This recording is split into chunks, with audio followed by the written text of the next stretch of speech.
வனம் அறக்கட்டளையில் பார்த்தேன். அந்த திருமணம் என்றால் அங்கே ஒரு மரம் நடு விழாவும் நடத்துகிறார்கள்.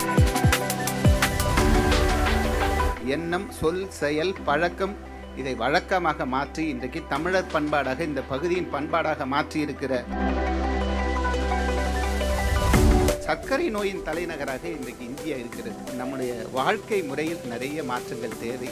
அந்த மாற்றத்தையும் நீங்கள் வெகு அழகாக உருவாக்குகிறீர்கள்.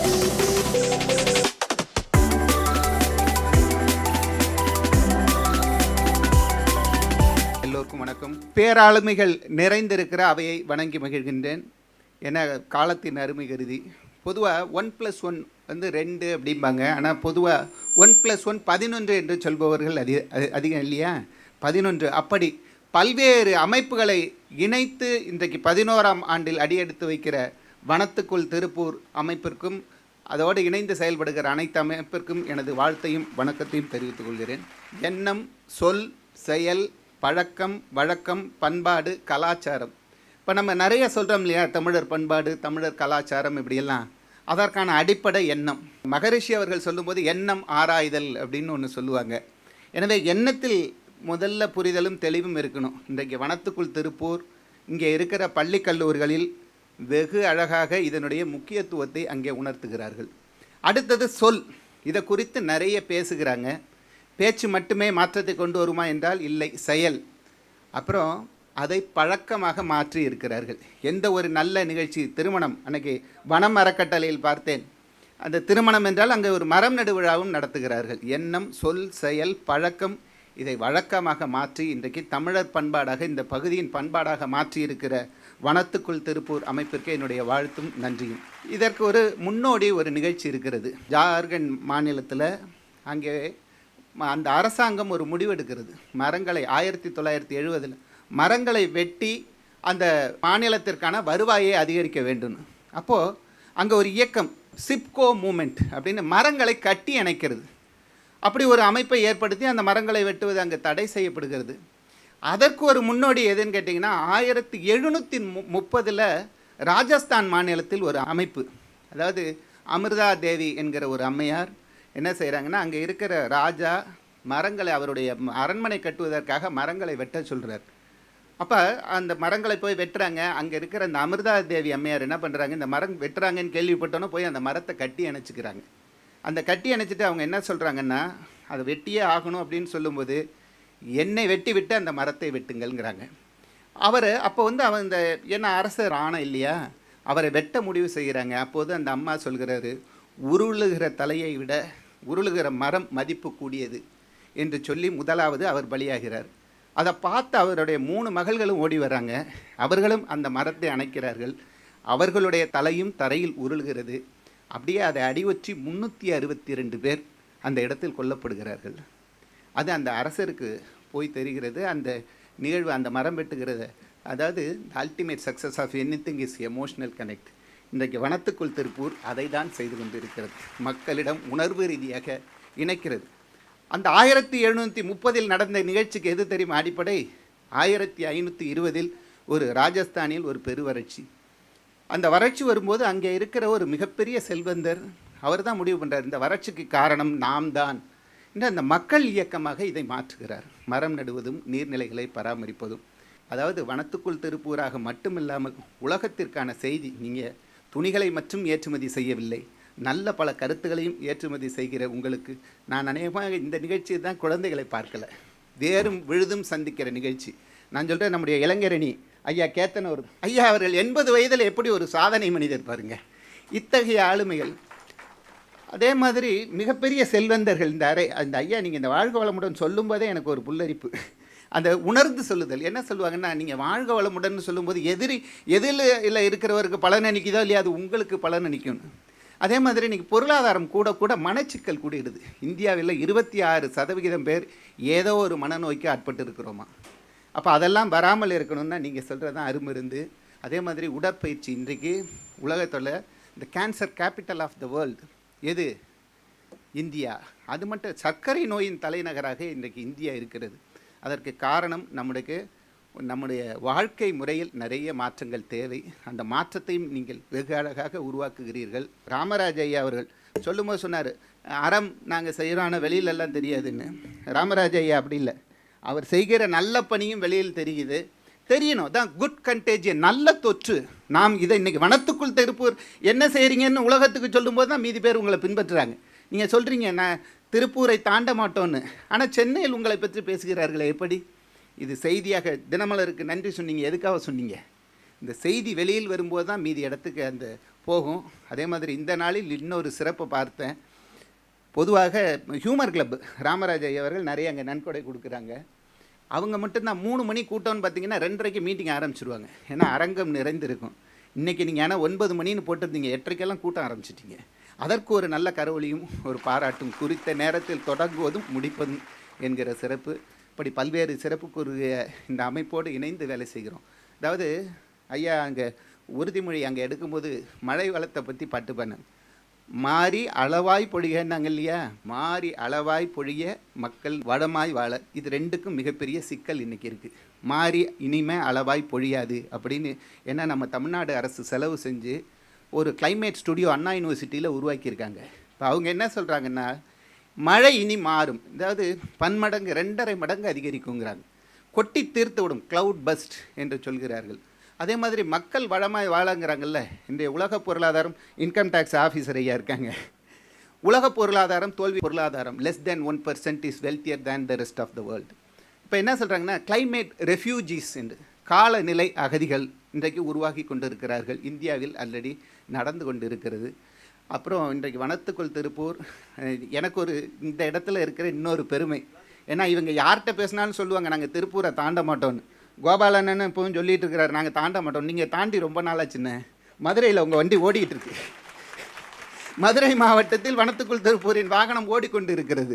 நாங்கள் வச்சுருக்கிற மாடல் பேருங்க மக்கள் பங்கேற்போடு நீர் மேலாண்மை. அதாவது மக்கள் பங்கேற்பு இல்லாத எந்த ஒரு முயற்சியும் வெற்றி அடையாதுங்க. மக்கள் அதில் இருந்தால் மட்டும்தான் அது வெற்றி அடையும். அப்படிங்கிற அடிப்படையில் மக்களை இணைத்து என்னென்ன, இப்போ நீங்கள் ஒரு ரோடு சரியில்லை, லைட் ஏரியலைன்னா உடனே கம்ப்ளைண்ட் பண்ணிவிடுவோம்.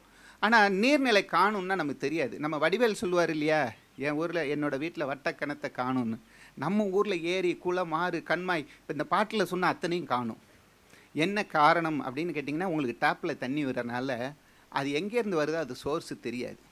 இப்போ ஒரு பாராளுமன்றத்தில் ஒரு 2 ஆண்டுகளுக்கு முன்னாடி ஒரு சப்மிட் பண்ணுங்க, இந்தியா பூரா இருக்கிற நீர்நிலைகள். அதில் தமிழகத்தில் இருக்கிற நீர்நிலைகள் அப்படின்னிங்கன்னா 1,07,000 அந்த புள்ளி வரும். அதில் 52,000 பயன்பாட்டில் இல்லைங்கிறாங்க. அதாவது இந்திய நிலப்பரப்பில் தமிழ்நாடு 4%, மக்கள் 7% இருக்கும். தண்ணீர் நமக்கு 2.5% தான் இருக்குது. நான் எல்லா கூட்டங்கள்லையும் இன்னொரு விஷயமும் பதிவு பண்ணுவேன். தமிழ்நாட்டில் 2 தண்ணீர் பிரச்சனைம்பேன்.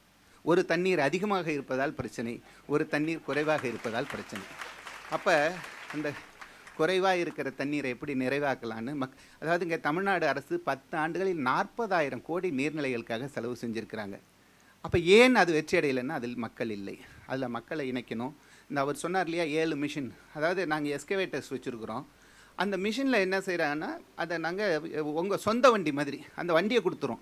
நீங்கள் டீசல் கொடுங்க, சம்பளம் கொடுங்க. அந்தந்த பகுதியில் இப்போ பசுக்காரன்பட்டி ஐயா சீஃப் கமிஷனர் சொன்னாங்கள்ல, போன ஆண்டு எக்ஸ்னோரா ஒரு வண்டி கொடுத்தோம். அவர் அங்கே இருக்கிற எல்லா அமைப்புகளையும் இணைத்து அந்த போன வருஷம் அந்த இடத்துல ஓட்டினாங்க. இந்த ஆண்டு நம்முடைய வெற்றி அமைப்பு அங்கே ஒரு வாகனத்தை கொடுத்துருக்குறாங்க. லயன்ஸ் கிளப்பு மக்கள், ஏன்னா அது குறித்தான ஒரு விழிப்புணர்வை அவங்கள்ட்ட கொண்டு போய் சேர்த்து, அந்த water literacy and climate awareness programme, காலநிலை மாற்றம் குறித்த ஒரு விழிப்புணர்வு. காலநிலை மாற்றத்தால் மிகப்பெரிய இடர்பாடுகளை நம்ம சந்திக்க போகிறோம். கடந்த ஆண்டு மட்டும் 2024 365 நாளும் ஏதோ ஒரு இடர்பாடு உலகம் முழுவதும் ஏதோ ஒரு இடத்தில் நடந்திருக்கு. இதுதான், அது மட்டும் இல்லை. இப்போ என்ன சொல்கிறாங்கன்னா, மிகப்பெரிய அளவில் பாதிப்புங்கிறதுல முதல்ல டெல்டா, நான் டெல்டா மாவட்டம். ஒரு காலத்தில் நம்முடைய பாமையன் அவர்கள் சொல்லுவார், மரம் வெட்டினால் ஜிடிபி உயரும், மரம் வைத்தால் ஜிடிபி இல்லை லாஸு. இப்போ மரம் வைக்கணுமா வெட்டணுமா? அப்போ அதற்கான ஒரு விழிப்புணர்வை ஏற்படுத்தி மக்களை அதில் இணைத்து நாங்கள் வெற்றி அடைகிறோம். இன்றைக்கி உலகத்தில் இருக்கிற பெரும்பாலான மரங்களை வைத்தது பறவைகளும் விலங்குகளும் தான். எந்த பறவையும் விலங்கும் எனக்கான அடையாளத்தை நான் தான் இந்த மரம் காடெல்லாம் வச்சேன்னு வைக்கல. மனிதர்கள் மட்டும்தான் அடையாளங்களுக்காக தவிர்க்கிறோம். அப்போ இணைந்து வேலை செய்யணும். இன்னொரு ரகசியத்தை சொல்கிறேன், அதையும் வெளியில் சொல்லாதீங்க. 7 மிஷின் வச்சுருக்கோம்ல, அது எஃபெக்டிவாக ஒர்க் ஆகுதான்னு பார்த்தீங்கன்னா 60% 70% தான் வேலை செய்யுது. ஆனால் வெற்றி அமைப்புக்கிட்ட ஒரு வண்டி கொடுத்தோம் பாருங்கள், ஒரு கிட்டத்தட்ட 90 நாள்கள் ஓடி இருக்கும், 3 மாதத்திற்கு உள்ளாக. ஆனால் 5 நாளை தவிர மீதி நாளெல்லாம் ஓடி இருக்கு. அப்புறம் உங்களை ரெக்கமெண்ட் பண்ணாமல் யாரை பண்ணுறது? மதுரை கள்ளழகர் ஆற்றில் இறங்குறதுனால இவங்களுடைய வாகனம் கரையேறியது. அப்படி இல்லைன்னா அன்றைக்கும் அது ஓடி இருக்கும். நாங்கள் செய்கிற மாதிரி பல மடங்கு உங்களால் உயர்த்துகிறீர்கள், உயர்த்த முடியும். சமீபத்தில் சென்னையில் ஒரு கூட்டம், சீஃப் செக்ரட்டரியில் ஒரு 20 ஐஏஎஸ் ஆஃபீஸர் வந்திருந்தாங்க, ஃபைனான்ஸ் செக்ரட்டரி எல்லாம் வந்திருந்தாங்க. அன்றைக்கி நீங்கள் யாருமே வரல, ஆனால் உங்களை பற்றி அந்த மேடையில் பேசப்பட்டது. வனத்துக்குள் திருப்பூர் எப்படியெல்லாம் இதை சாதிக்குது அப்படின்னு அதான் அங்கே சொன்னாங்க. அதுலேயும் என்ன கேட்டிருக்கிறோன்னா, இப்போ நமக்கு நாமே அப்படின்னு ஒரு திட்டம் இருக்கு இல்லையா, நம்ம 51% கொடுத்தா கவர்மெண்ட் 49% கொடுக்கும், நம்மளே வேலை செய்யலாங்கிறாங்க. ஆனால் அதில் நாங்கள் செய்கிறதுல என்ன காரணம்னா, இப்போ நம்ம 49% மட்டும் இல்லை, கவர்மெண்ட்டோட பணத்தையும் நம்ம போட்டு 150% இருந்தால் தான் வேலை செய்ய முடியுது. திரும்ப வாங்கிறது ஒரு போராட்டம். நான் சொன்னேன், நாங்கள் சமூக அமைப்புகள்லாம் அந்த வாகனம் வாங்க தயாராக இருக்கிறோம், நீங்கள் அந்த நிதியை எதுக்கு கொடுங்க, நாங்கள் ஒரு உறுதியை மட்டும் சொல்கிறோம், அரசுக்கான வேலையை செய்யணும்.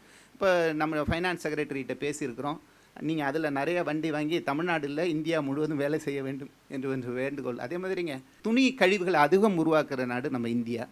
இப்போ நாங்கள் என்ன செய்கிறோன்னா, இப்போ சென்டிமெண்ட்டாக நிறைய ஜோதிடர்கள்ட்டெல்லாம் போகிறோம். அவங்க என்ன சொல்கிறாங்கன்னா, நல்ல நீர்நிலையில் குளிச்சுட்டு, நான் சொல்கிறேன் உலகத்தில் எந்த நாடும் நீர்நிலைகளை கடவுளாக வழிபடலைங்க, நம்ம மட்டும்தான் வழிபடுறோம். ஆனால் அதிகமாக கழிவை கொண்டு போய் கொட்டுறது நம்ம தான்.